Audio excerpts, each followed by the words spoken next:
ഷെയ്ഖ് ഫരീദുദ്ദീൻ അത്താറിൻ്റെ ആത്മീയ പരിവർത്തനത്തിൻ്റെ ഉത്ഭവത്തിനും ഒരു കഥയുണ്ട്.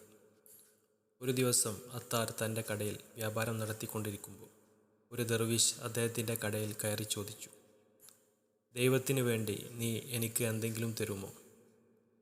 ദർവീശ് ഈ വാചകം പലതവണ ആവർത്തിച്ചു. പക്ഷേ അത്താർ അവനെ ശ്രദ്ധിച്ചില്ല. അവൻ്റെ നിസ്സംഗത കണ്ടപ്പോൾ ദർവീശ് അത്താറിനോട് ചോദിച്ചു, നീ എങ്ങനെ മരിക്കാൻ ആഗ്രഹിക്കുന്നു? നീ ഈ ലോകം വിട്ടുപോകുന്നതുപോലെ എന്ന് അത്താർ ആ ദർവീശിനോട് മറുപടി പറഞ്ഞു. ദർവീശ് പറയുന്നു, നിങ്ങൾക്കും എന്നെപ്പോലെ മരിക്കാൻ കഴിയുമോ? അത്താർ മറുപടി പറഞ്ഞു, അതെ.